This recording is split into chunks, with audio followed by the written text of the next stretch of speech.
नमस्कार, स्वागत है आपका। एफएम न्यूज देख रहे हैं आप और मैं हूं आपके साथ लता। बुलेटिन की शुरुआत करेंगे खास खबर के साथ। जी हां, कांग्रेस ने बीते रोज चंपावत उपचुनाव के लिए निर्मला घेतोड़ी को अपना प्रत्याशी घोषित कर लिया है, जिसको लेकर अब बीजेपी और कांग्रेस में जुबानी जंग तेज हो गई है। एक तरफ जहां बीजेपी ये कहती दिखाई पड़ रही है कि निर्मला घेतोड़ी को चंपावत उपचुनाव से प्रत्याशी बनाकर कांग्रेस ने बीजेपी को वॉक ओवर दिया है, तो वहीं कांग्रेस का दरअसल ये कहना है कि बीजेपी निर्मला घेतोड़ी को हल्के में ना ले, क्योंकि निर्मला घेतोड़ी एआईसीसी की सदस्य रह चुकी हैं। इसके साथ ही राज्य महिला सशक्तिकरण उपाध्यक्ष और राज्य समाज कल्याण बोर्ड की अध्यक्ष के पद पर उन्होंने काम किया है। आपको बता दें कि चंपावत सीट से कांग्रेस ने पहली बार टिकट बदला।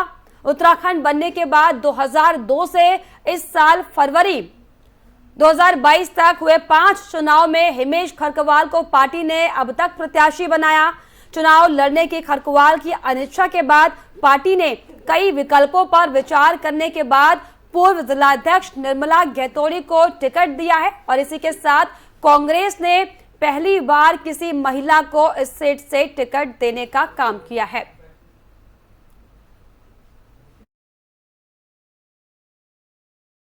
भारतीय जनता पार्टी का कहना है कि कांग्रेस ने निर्मला घेतोड़ी को चुनाव में उतारकर अपना प्रत्याशी बनाकर भारतीय जनता पार्टी के पुष्कर सिंह धामी को वॉक ओवर दे दिया है।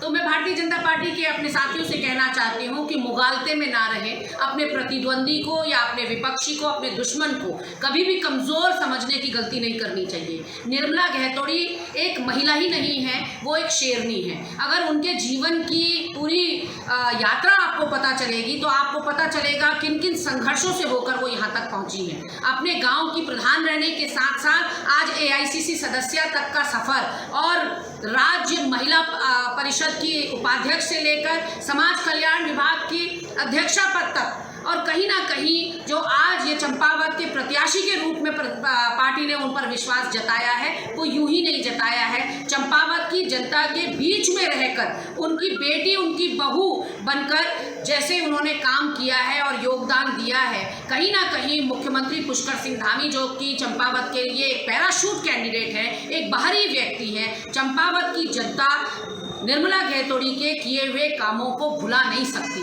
ऐसे में मुझे लगता है कि भारतीय जनता पार्टी बहुत बड़ी गलतफहमी में है। अभी कापड़ी जी ने वहां पटखनी दी, तब भी धामी जी मुख्यमंत्री थे खटीमा के, और आज भी वो मुख्यमंत्री हैं। यहाँ घेतोड़ी जी पटखनी देंगी, ये हमारा वादा है।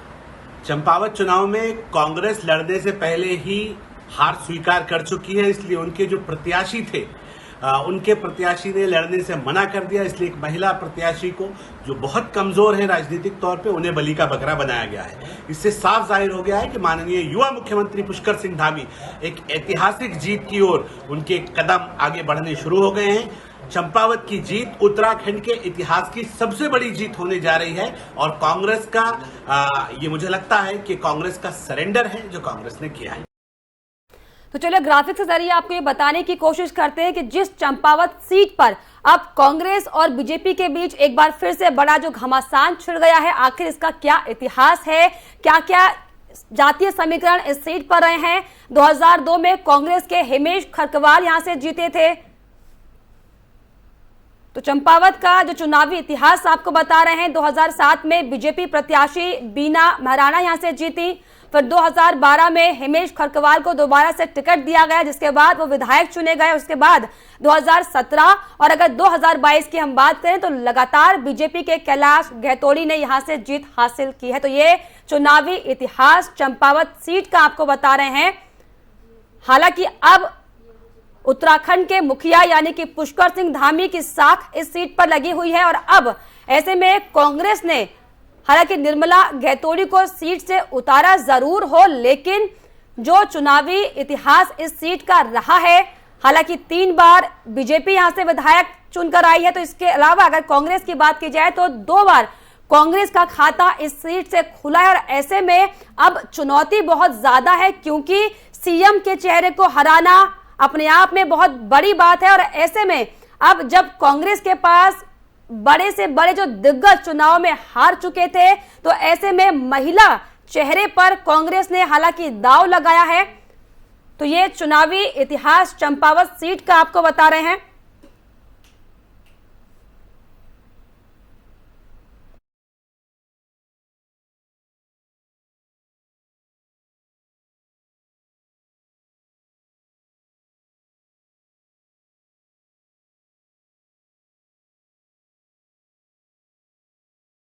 चलिए अब आपको बताते हैं कि 2022 में चंपावत विधानसभा का जो चुनाव था, क्या समीकरण इसमें रहे। कैलाश घेतोड़ी को 32,547 वोट यहां पर मिले। इसके अलावा हिमेश खरकवाल को 42.07% वोट मिले हैं। इसके अलावा आपको बताएं कि 2022 में 50.26% वोट पड़े थे सीट पर, जिसमें कैलाश को 50.26% वोट मिले। तो वहीं कैलाश घेतोड़ी को 32,000 से ज्यादा वोटों से जनता ने जिताने का काम किया है। आपको बताएं कि आपके मदन मेहर को 2,557 इसमें वोट मिले। हालांकि आम आदमी पार्टी खाता तक उत्तराखंड में नहीं खोल पाई, लेकिन पूरी कोशिश आम आदमी पार्टी कर रही थी जी जान लगाने की। लेकिन जो जंग थी, जो लड़ाई थी, वो सिर्फ और सिर्फ बीजेपी और कांग्रेस में थी। और इसीलिए अब ये चुनाव, जो उपचुनाव चंपावत सीट पर हो रहा है, बेहद ज्यादा दिलचस्प है। हालांकि 2022 चंपावत विधानसभा चुनाव की हम लगातार बात कर रहे हैं, जो उपचुनाव सीट पर होने वाले हैं, इसमें अब तक ये लगातार कयास लगाए जा रहे थे कि एक बार फिर से कांग्रेस पार्टी हिमेश खरकवाल को ही टिकट देगी। लेकिन कांग्रेस ने यहां से नया दांव खेला, महिला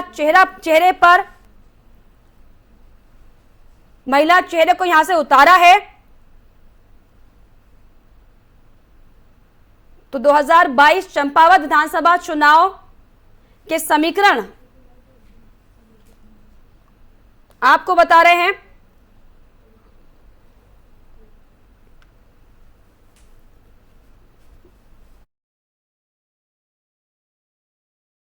कांग्रेस से निर्मला धामी को यहां से टक्कर देने वाली हैं। हालांकि लगातार जिस तरीके से कयास लगाए जा रहे थे कि बड़े बड़े दाव हो सकता है कांग्रेस पार्टी यहां पर खेले, कई बड़े चेहरे कांग्रेस के पास थे, लेकिन क्योंकि ये साफ तौर पर माना जा रहा है कि हो सकता है कि कांग्रेस को पहले से ही कहीं ना कहीं ये डर है कि मुख्यमंत्री को चेहरे को हराना शायद थोड़ा मुश्किल है, शायद इसीलिए कांग्रेस ने एक नए चेहरे पे यहां पर हालांकि दांव खेला है। लेकिन ऐसे में अब सबकी निगाहें इस उपचुनाव पर टिकी हुई है कि क्या जो उपचुनाव चंपावत में होने वाला है, इस पर क्या कुछ निष्कर्ष निकलकर सामने आता है।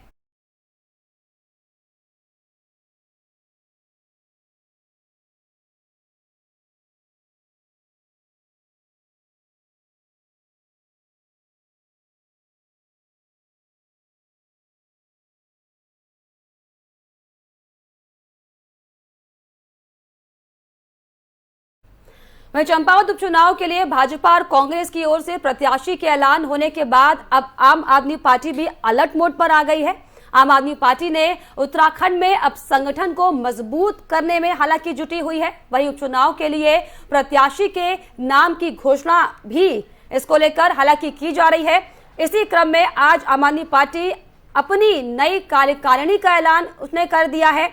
जोत सिंह बिष्ट को प्रदेश संगठन समन्वयक बनाया गया है। बसंत कुमार को वरिष्ठ प्रदेश उपाध्यक्ष की जिम्मेदारी सौंपी गई है। इसके अलावा शिशुपाल रावत को आम आदमी पार्टी के प्रदेश उपाध्यक्ष वो बनाए गए हैं। तो लगातार जिस तरीके से बीजेपी और कांग्रेस के बाद अब आम आदमी पार्टी हालांकि पुरजोर कोशिश में कि किसी तरीके से कहीं किसी सीट पर खाता खुल सके, लेकिन फिलहाल ये देखने वाली बात होगी।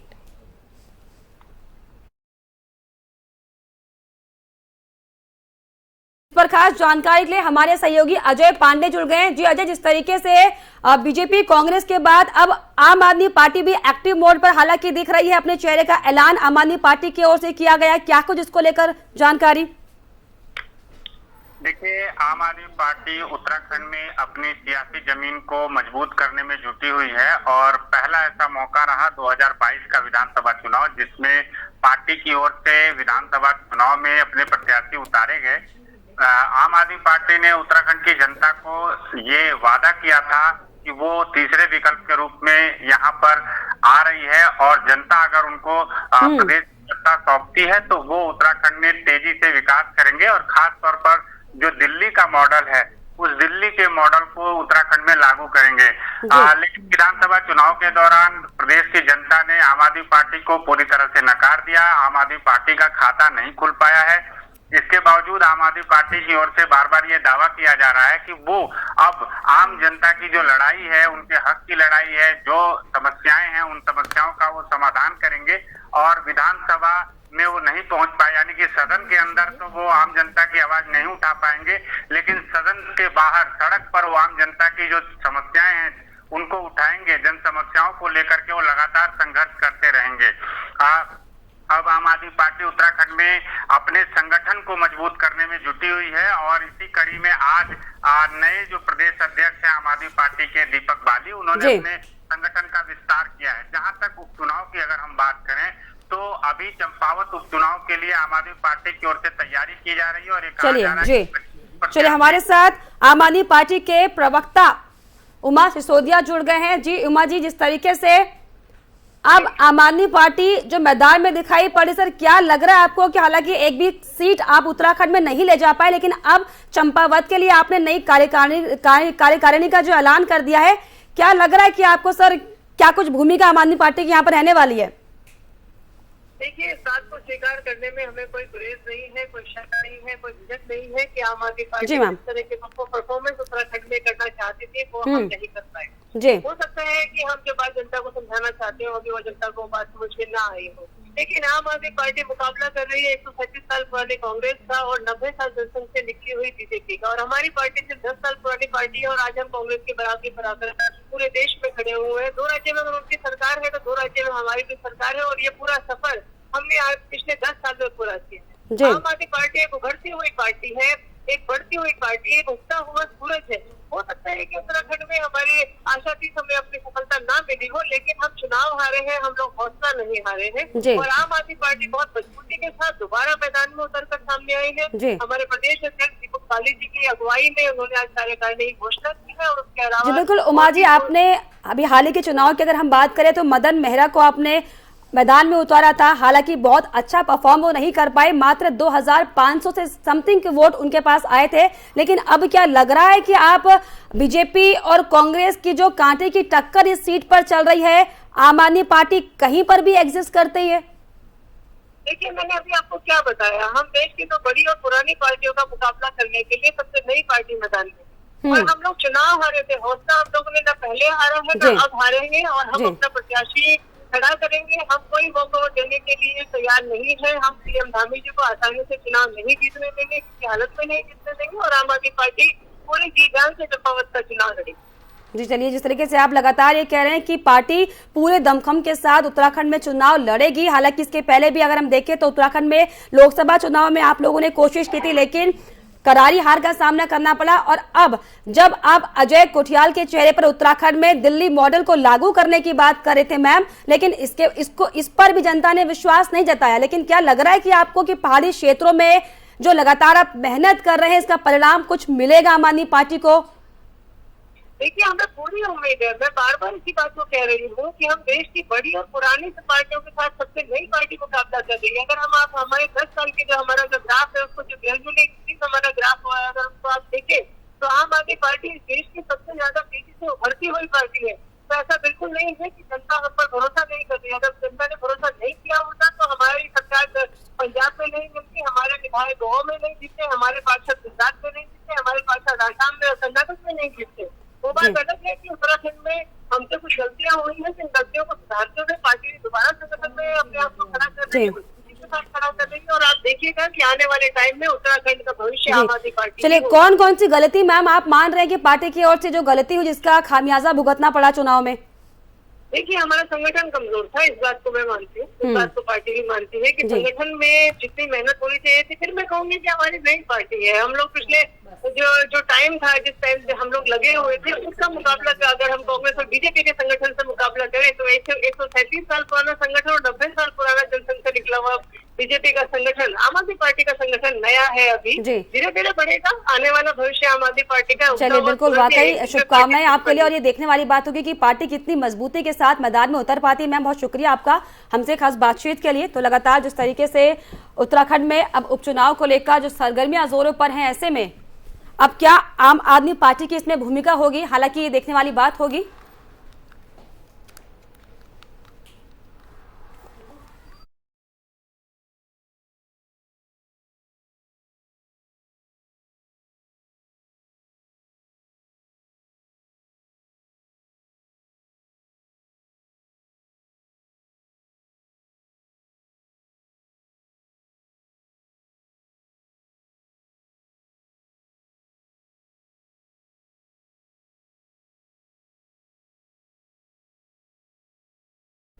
तो चलिए, जिस सीट पर लगातार जो सियासी संग्राम है वो बना हुआ है, ऐसे में कांग्रेस पार्टी ने जिस चेहरे पर विश्वास जताया है, आखिर वो चेहरा, वो शख्सियत कौन है, ग्राफिक्स के जरिए दरअसल आपको बताने की कोशिश करते हैं कि कौन है निर्मला गहतोड़ी। दरअसल 2012 में कांग्रेस सरकार में निर्मला को बिसूका उपाध्यक्ष के तौर पर उन्हें जिम्मेदारी सौंपी गई थी। 2017 में महिला कोटे से टिकट के लिए दावेदारी उन्होंने की थी। इसके अलावा पार्टी जिलाध्यक्ष रहने के दौरान उन्होंने संगठन को मजबूत करने का भी काम किया है। ब्राह्मण जाति से ताल्लुक वो रखती हैं। सरकार के खिलाफ हमेशा, बीजेपी के खिलाफ हमेशा आवाज उठाने का काम उन्होंने किया है। सरल स्वभाव निर्मला जी का है, इसीलिए उन्हें पार्टी दीदी के तौर पर भी पुकारती है। ब्राह्मण जाति से ताल्लुक रखती है निर्मला गहतोड़ी। इसके अलावा पार्टी के जिलाध्यक्ष रहने के साथ कई महत्वपूर्ण पदों पर भी काम किया है। साल 1992 में चंपावत जिले में शराब विरोधी आंदोलन से चर्चा में निर्मला आई थी। इसके अलावा शराब की दुकान खोलने के खिलाफ 108 दिन तक प्रदर्शन में हिस्सा लिया। गहतोड़ी वर्ष 1997 से लेकर 1999 तक पार्टी ब्लॉक महिला कांग्रेस उपाध्यक्ष रही। 1999 से लेकर 2001 तक पीसीसी सदस्य भी रही हैं। और इसके अलावा 2001 से 2010 तक कांग्रेस की चंपावत जिलाध्यक्ष भी रही हैं।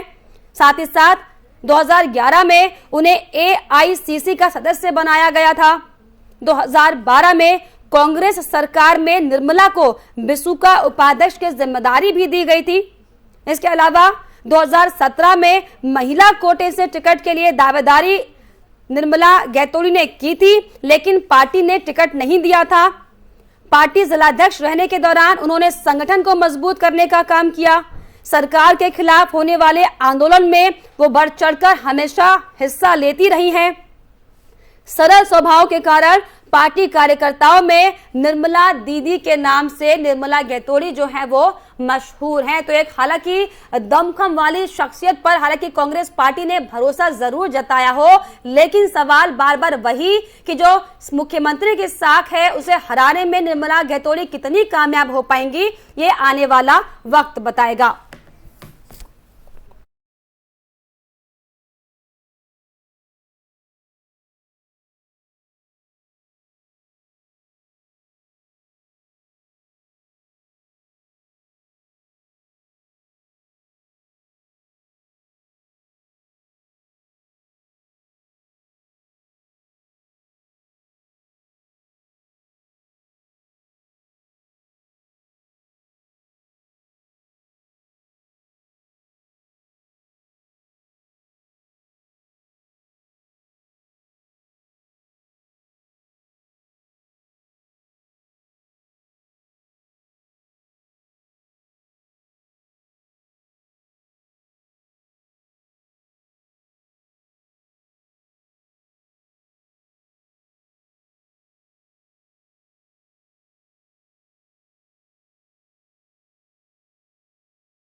उत्तराखंड के पूर्व मुख्यमंत्री हरीश रावत ने जो हाल ही में परिसंपत्ति विवाद का निपटारा सीएम धामी ने किया है, उस पर सवाल खड़े किए हैं। रावत ने कहा है कि जिन जलाशयों पर उत्तराखंड स्वामित्व मांग कर रहा है उन पर वाटर स्पोर्ट्स की अनुमति मांगी जा रही है। ऐसा करके किसकी आंखों में धूल झोंकने का काम किया जा रहा है। उत्तराखंड टिहरी बांध में हिस्सा चाहता है, उस पर यह कहा जा रहा है कि कोर्ट से केस वापस लिए जाएंगे। रावत ने सीएम से मांग की बंटवारे के ब्यौरे को विधानमंडल पटल पर रखें, ये भी मांग की है। इसके अलावा सियासी दलों से बैठक कर इस पर चर्चा करें, वरना ये माना जाएगा कि यूपी के सीएम के दबाव में आकर सरकार ने उत्तराखंड के हितों के साथ समझौता कर लिया है। तो एक बार फिर से हरीश रावत जो है वो एक्टिव मोड पर दिखाई पड़ रहे। इसी कड़ी में यूपी उत्तराखंड परिसंपत्ति विवाद का जो बंटवारा, इसको लेकर उन्होंने इस पर सवाल खड़े किए हैं। उन्होंने कहा है कि जिन जलाशयों पर उत्तराखंड स्वामित्व मांग कर रहा है उन पर वाटर स्पोर्ट्स की अनुमति मांगी जा रही है और ऐसा कर कर आंखों में धूल झोंकने का काम सरकार कर रही है। तो उत्तराखंड यूपी परिसंपत्ति बंटवारे मामले को लेकर एक बार फिर से हरीश रावत एक्टिव मोड पर आते हुए दिखाई पड़े। हालांकि चुनाव हारने के बाद से लगातार जिस तरीके से जो एक्टिविटी हरीश रावत की लगातार सामने आ रही थी, राजनीति से एकदम दूर वो दिखाई पड़ रहे थे, लेकिन एक बार फिर से एक्टिव मोड पर हरीश रावत दिखे हैं। और इसी कड़ी में हरीश रावत ने उत्तराखंड यूपी परिसंपत्ति बंटवारे पर सवाल उठाए हैं और सीएम धामी पर आरोप लगाते हुए लोगों की आंखों में धूल झोंकने का आरोप भी हरीश रावत की ओर से लगाया गया है। तो सीएम धामी पर एक बार फिर से हरीश रावत ने हमला बोला है और उन्होंने कहा है कि दरअसल जो ये परिसंपत्ति बंटवारा है ये सिर्फ और सिर्फ एक धोखा है। जनता को धोखा देने के लिए सीएम धामी पर ये सवाल उठा रहे हैं। तो लगातार जिस तरीके से उत्तराखंड में दिन प्रतिदिन जो सियासी घटनाक्रम है वो बढ़ता जा रहा है, तमाम आरोप प्रत्यारोप के दौर भी बढ़ते जा रहे हैं। इसी कड़ी में हरीश रावत ने एक बार फिर से राज्य की सरकार यानी कि धामी सरकार पर निशाना साधने का काम किया है, जिसमें यूपी उत्तराखंड परिसंपत्ति विवाद पर हरीश रावत ने बयान देते हुए सीएम धामी पर सवाल उठाए हैं। तो परिसंपत्ति विवाद का ये मामला था, इस तरीके से लंबे समय से विवाद अटका हुआ था, लेकिन उत्तर प्रदेश की योगी सरकार और धामी सरकार ने बैठकर इस पर विचार विमर्श किया और आखिरकार इस मामले को सुलझाया है। लेकिन अब जो विपक्षी नेता हैं उत्तराखंड में लगातार उनकी आंखों में यह खटक रहा है और इसीलिए इस पर हमला बोलते हुए सीएम धामी पर कई आरोप कांग्रेस पार्टी की ओर से लगाए जा रहे हैं।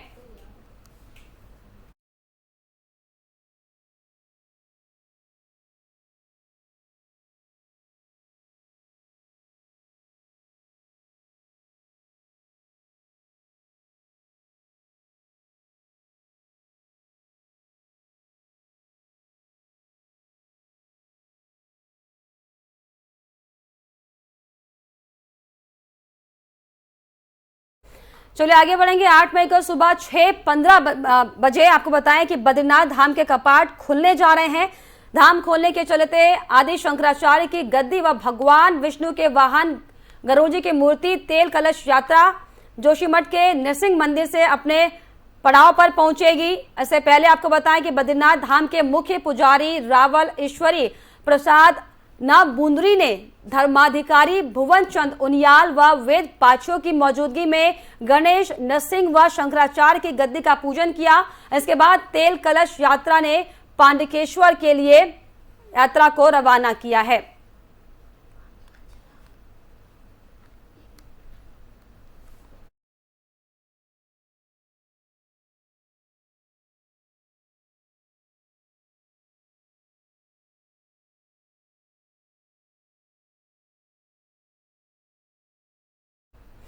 कृषि मंत्री गणेश जोशी ने कृषि एवं उद्यान विभाग के अधिकारियों से दो टूक की। गणेश जोशी ने हर बैठक में सिर्फ कागजी आंकड़े प्रस्तुत करना बंद करे आदेश दिए। कागजों पर सुनहरे आंकड़े दिखाने की बजाय मुझे जमीन पर हो रहे काम दिखाया जाए। याद रखिए कि मैं एक फौजी भी हूं और आपके इन खूबसूरत दिखने वाले आंकड़ों को जिन्हें आप कागज पर प्रस्तुत कर रहे हैं, इसको लेकर दरअसल गणेश जोशी ने सवाल उठाए हैं। उन्होंने साफ तौर पर यह कहा है कि 15 दिनों के भीतर मुझे वास्तविक तथ्य और स्पष्ट रोड मैप बनाकर दें, जिनका जमीनी सत्यापन करने में मैं स्वयं भी जाऊंगा। अपने कैंप कार्यालय में आयोजित कृषि एवं उद्यान विभाग की समीक्षा बैठक में कृषि मंत्री विभाग की कार्यशैली और अधिकारियों के रवैये पर भी काफी नाराज दिखाई दिए हैं।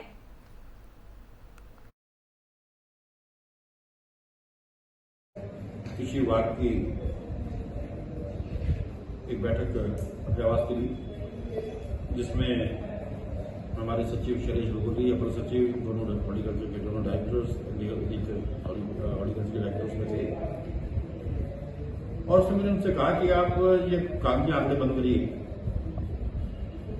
ये अधिकारी अभी तक जितने आंकड़े दे रहे हैं कागजों में दे रहे हैं। मैंने जब क्षेत्र भ्रमण के दौरान जब जमीन पर मैंने देखा, मुझे बताया गया कि वी आर 34% ऑलरेडी, लेकिन ग्राउंड में जब मैंने अभी जब यहाँ पर पूछा तो उन्होंने स्वीकारा कि हम 20-25% नहीं है।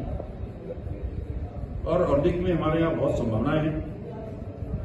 मैंने इसके लिए इनसे कहा कि आप एक 15 दिन के अंदर एक रोड मैप बनाकर मुझे दें। दूसरा, हमारा किसानों से सीधा संवाद होना चाहिए। जब देश के प्रधानमंत्री जी किसानों से ही बात कर सकते हैं, हमारे कृषि मंत्री केंद्र सरकार किसानों से भी बात कर सकते हैं, तो हमारा किसानों से सीधा संवाद होना चाहिए।